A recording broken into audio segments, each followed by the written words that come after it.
A huge cheer, then singing as the decision reaches the crowd out front.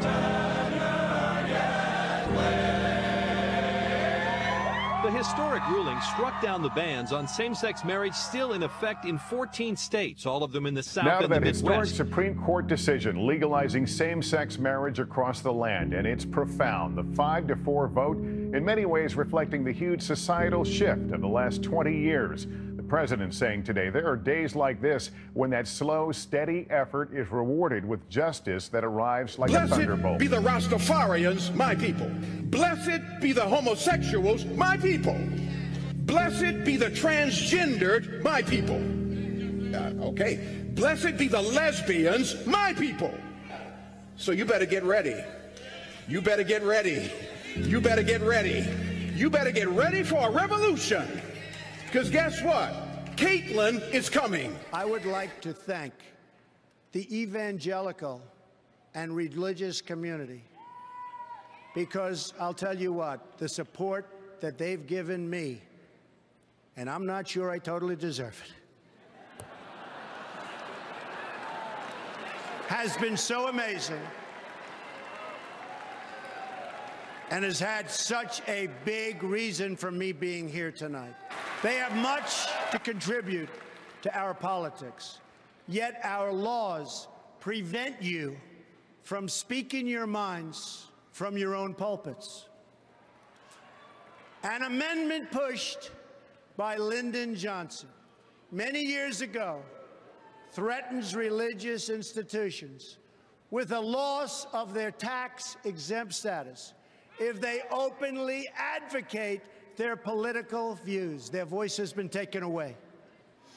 I am going to work very hard to repeal that language and to protect free speech for all Americans.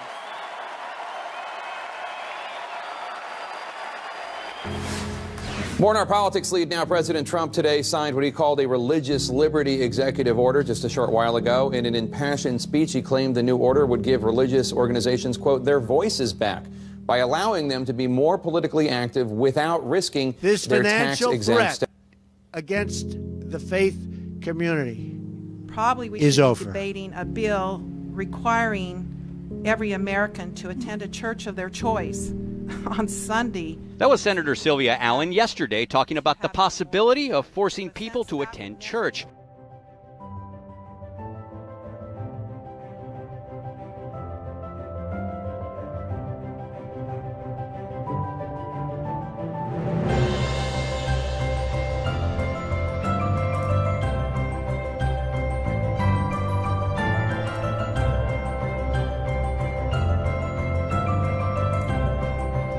Pope Francis of the Holy See.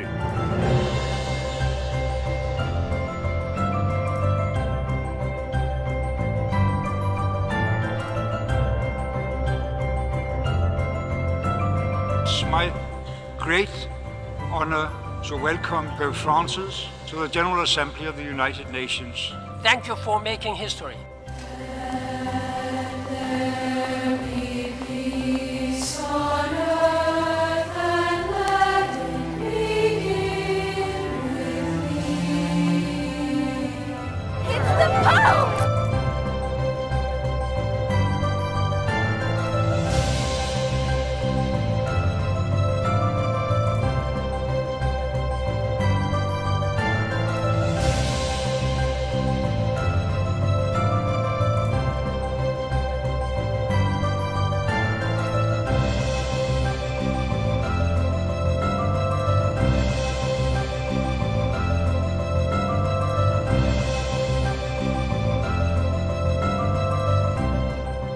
The Pope of the Holy See.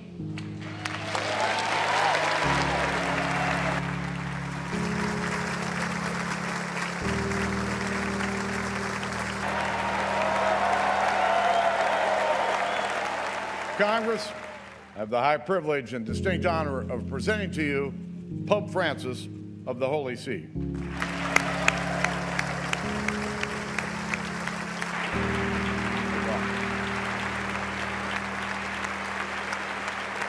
I am most grateful for your invitation to address this joint session of Congress in the land of the free and the home of the brave.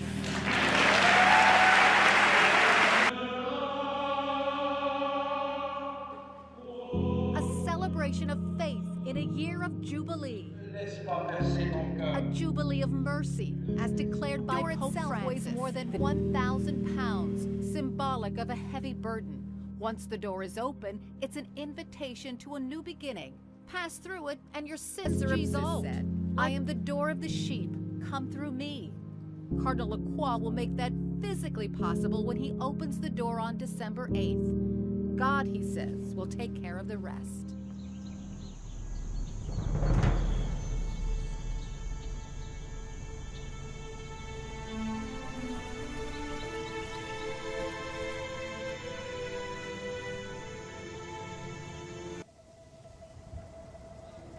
The entire material universe speaks of God's love. Soil, water, mountains, everything is, as it were, a caress of God. But we need only take a frank look at the facts to see that our common home is falling into serious disrepair. The earth herself, burdened and laid waste, is among the most abandoned and maltreated of our poor. These words come from Pope Francis's encyclical Laudato Si. The Pope would like to invite us to think more profoundly about the question of God's creation, what we have done, what we are doing, how we have defaced or destroyed creation, instead of cultivating it, caring for it.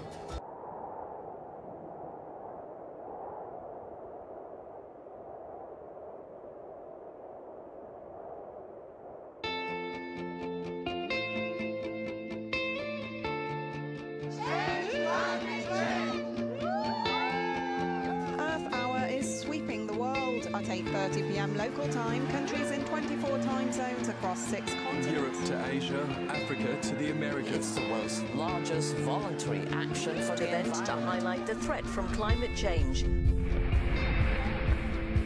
In 2015, the world achieved a major climate milestone in Paris, but it is only the beginning. Our actions today will define our tomorrow. Together, let's change. We come today to say the energy companies and politicians are lying about climate change. We won't go away. Welcome to your 100K. There were 200,000 people marching in the streets today. We stand. We stand for the water. For the water. Keep it in the soil. Will surround the White House with tens of thousands of people. The whole earth is sitting down at this moment. Catch your heart. Take a deep breath of air. You are fighting for that. We are here to rise up. It is past time to go to renewable sources of energy. Solar, wind, water, we must do it now. America is not for sale. They may have the oil, but we bring the light. We, the people, can take back control. This marks the beginning to a new movement. We're gonna go back home to the barrios. We're gonna rise up in the hoods, in the suburbs, in our schools, in our streets, and rise up. Let's have America and the world hear our voice. For the first time, the governments of the world have a plan to reduce climate-changing greenhouse gas emissions. After 2 decades of trying, the agreement is here. L'accord de Paris pour le climat est accepté. The gavel that came down at the 21st UN Climate Summit wasn't the first, but Jennifer Morgan of World Resources Institute says this time it was different. For the first time, countries have unified together developed and developing countries in a turning point, I think, that can really make a difference in the climate crisis. That we had a moral responsibility to be good stewards of God's creation, and in doing so, we must pay special attention to the needs of the poor. The Bible tells us that to minister to the needs of God's creation is an act of worship. To ignore those needs is to dishonor the God who made us. And that is just what we're doing by walking away from this accord. La mayor parte de los habitantes del planeta se declaran creyentes. Esto debería provocar un diálogo entre las religiones. No debemos dejar de orar por él y colaborar con quienes piensan distinto. Confío en Buda. Creo en Dios. Creo en Jesucristo. Creo en Dios, Alá. Creo en el amor. Creo en el amor. Creo en el amor. Creo en el amor. Confío en vos para difundir mi petición de este mes. Que el diálogo sincero entre hombres y mujeres de diversas religiones conlleve frutos de paz y justicia. Confío en tu oración.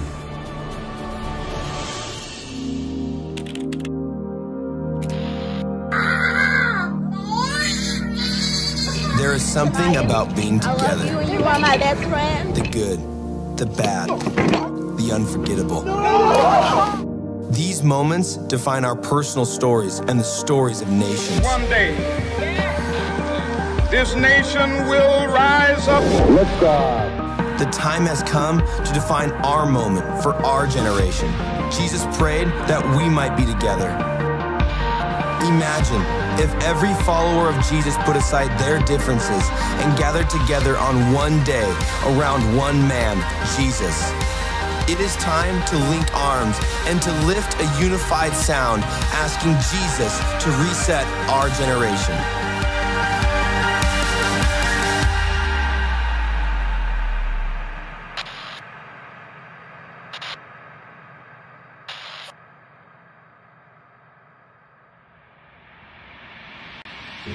Brothers and sisters, Luther's protest is over. Is yours. If there is no more protest, how can there be a Protestant church?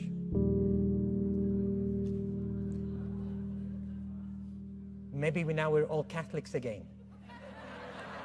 Now we call upon all Catholic and Lutheran parishes and communities to be bold and creative, to be joyful and hopeful in their commitment to continue the great journey ahead of us.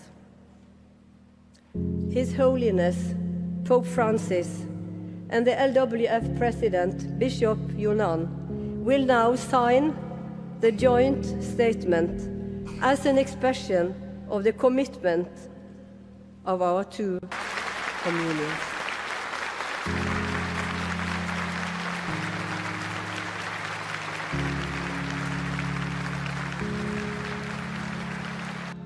In his last day in the city of Turin, Pope Francis made history by visiting a Waldensian church.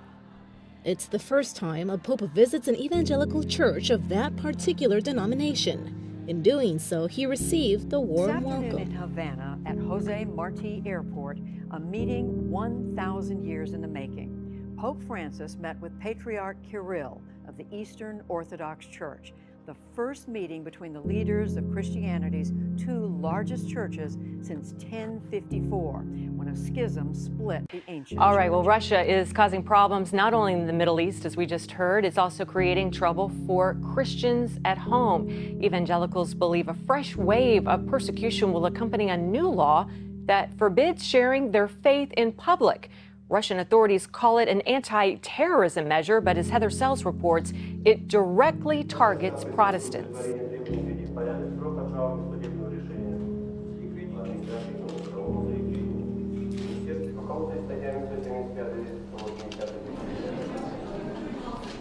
Означает, что если соверующие наши будут дальше проповедовать, изучать Библию, собираться вместе. Теперь это уже будет не просто религиозная деятельность, теперь это уже будет экстремистская деятельность. Our Constitution says Congress shall make no law establishing a religion or abridge the free exercise thereof.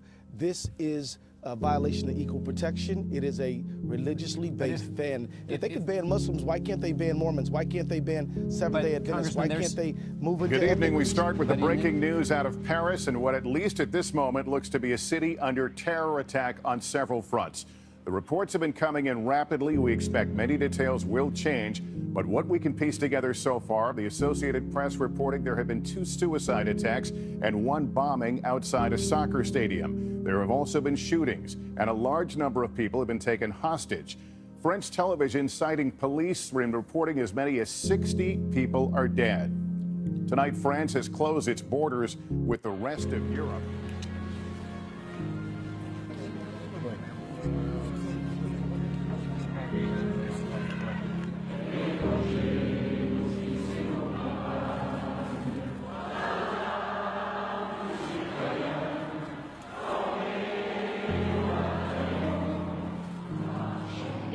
Statue of the Ten Commandments renewing the debate over the separation of church and state. Our nation was founded on the principles found in the Ten Commandments. From Sky 5 this morning, a view of the vacant patch of land at the Capitol where the monument stood since 2012. Despite efforts to keep it on Capitol grounds, the Oklahoma Supreme Court ruling it. Well, it's an event that's created a lot of buzz among local churches and Christian groups, the largest public satanic ceremony in history happening right here. The lines ran along the graffitied walls, at least 100 people eagerly waiting for what's been kept well under wraps. It said dress like an animal or wear horns and tails. Some drove in from as far as upstate New York to see the Satanic Temple unveil a 9-foot-tall bronze statue of a goat-headed saint. The party, we're told, is supposed to last well beyond midnight. As for the statue, it could end up at the Arkansas State Capitol, where there is a Ten Commandments statue also planned. We're live near downtown Detroit, Jane Park, 7 Action News.